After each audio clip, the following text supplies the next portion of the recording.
Hello everyone. तो आज हम लोग डिस्कस करेंगे क्लास 12th फिजिक्स का मोस्ट इंपॉर्टेंट क्वेश्चन जो कि प्रीवियस ईयर क्वेश्चन में ऑलरेडी पूछा जा चुका है। दैट इज समांतर क्रम संयोजन या फिर पार्श्व क्रम संयोजन।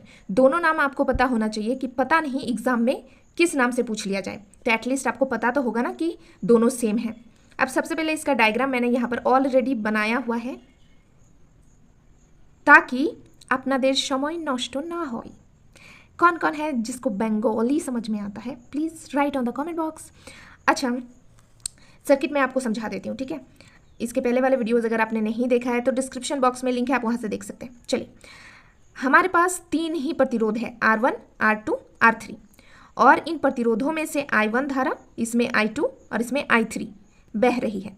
ये हमारा A सिरा है, ये हमारा B सिरा, और इसमें से भी करंट ही बह रहा है। ये हमारा वोल्टेज है, ये हमारा बैटरी है। आई होप कि आपको ये सर्किट समझ में आ चुका है। अब और एक इम्पॉर्टेंट चीज़ मैं आपको बता दूं कि श्रेणी क्रम में हमने क्या पढ़ा था कि श्रेणी क्रम में जो हमारा भी था, ये हमारा क्या था, ये हमारा वेरी कर रहा था, मतलब V1 था, V2 था, V3 था। हमारा जो I था वो हमारा फिक्स था। लेकिन अगर मैं बात करूं यहाँ, मतलब समांतर क्रम संयोजन की, यहाँ पे क्या होता है कि यहाँ पे जो है हमारा V जो है वो वोल्टेज जो है वो फिक्स है, लेकिन जो करंट है I ये चेंज हो रहा है, I1, I2, I3। ये मेजर डिफरेंस है इन दोनों के बीच में, श्रेणी क्रम और पार्श्व क्रम के बीच में। आप देख सकते हैं I1, I2, I3। तो चलिए डेरिवेशन को शुरू किया जाए।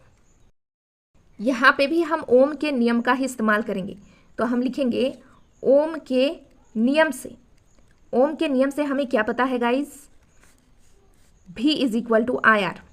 यहाँ से अगर मैं I को निकालूं तो ये हो जाएगा V बटे में R, बिकॉज ये मल्टीप्लाई है तो उधर जाएगा तो डिवीजन में आ जाएगा, ठीक है। ऐसे ही क्वेश्चन के लिए आप इस चैनल के साथ जुड़ सकते हैं। देखिए, तो I is equal to V by R हो चुका है। अब हम क्या करेंगे, पहले प्रतिरोध के लिए निकालेंगे, यानी पहले प्रतिरोध यानी R1 में देखेंगे प्रवाहित धारा। तो R1 के लिए प्रवाहित धारा I1 होगा। तो I1 इज इक्वल टू क्या हो जाएगा हमारा V बटे में R1, बिकॉज V यानी वोल्टेज तो हमारा सेम ही होगा। This is equation number first. अब हम क्या करते हैं, R2 यानी प्रतिरोध दूसरा वाला में प्रवाहित धारा देख लेते हैं। तो हम लिखेंगे R2 में प्रवाहित धारा। तो इसके लिए हम I2 का इस्तेमाल करेंगे, मतलब I2 से डिनोट करेंगे। दूसरे प्रतिरोध के लिए I2 धारा होगा, तो ये इज इक्वल टू हो जाएगा V तो हमारा फिक्स है बटे में R2। This is equation number 2।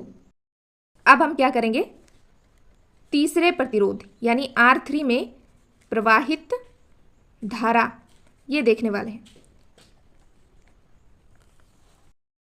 तो R3 में प्रवाहित धारा क्या होगा, I3 से डिनोट करेंगे इसको। तो I3 इज इक्वल टू हो जाएगा वोल्टेज V तो हमारा फिक्स है, आपको पता है, तो V बटे में हो जाएगा R3।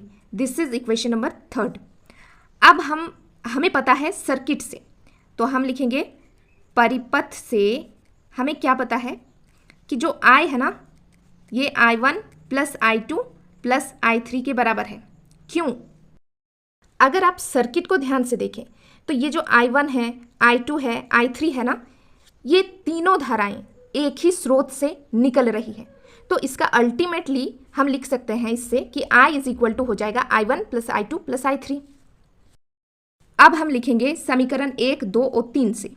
समीकरण 1, 2 और 3 से क्या लिखेंगे, I is equal to I1 का मान लिखेंगे। तो I1 का मान क्या है, समीकरण 1 देखिए, V बटे में R1 प्लस, यहाँ बिठा रहे हैं, ठीक है, फिर प्लस। अब I2 का मान हमें पता है समीकरण 2 से, क्या पता है, V upon R2 plus I3 का मान भी पता है हमें समीकरण 3 से, V अपॉन R3। अब यहाँ पे एक चीज़ आपको कॉमन दिख रही होगी, वो है V यानी वोल्टेज।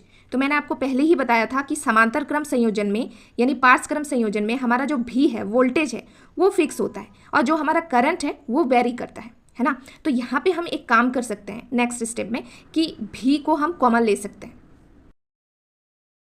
इक्वेशन को मैं यहाँ पे लिख लेती हूँ। I इज इक्वल टू क्या था, V upon R1 plus V upon R2 plus V upon R3। यहाँ से हम V को कॉमन ले सकते हैं, तो ये हो जाएगा 1/R1 plus 1/R2 plus 1/R3। और एक चीज़ किया जा सकता है, हमें पता है तुल्य परिपथ से, तुल्य परिपथ से हम इस I की जगह पे भी इसका मान बिठा सकते हैं। अगर आप में से किसी ने मेरा श्रेणीक्रम वाला वीडियो देखा है तो आपको पता है तुल्य परिपथ क्या होता है। तो इस I की जगह पे हम बिठाएंगे V/R तुल्य परिपथ से, और ये हमारे पास था V 1/R1 plus 1/R2 plus 1/R3। ये भी और ये भी कैंसिल आउट, हमारे पास क्या बचा 1/R is equal to 1/R1 plus 1/R2 plus 1/R3, और ये हमारा पार्स क्रम संयोजन कंप्लीट हो गया, डेरिवेशन इसका। Thank you.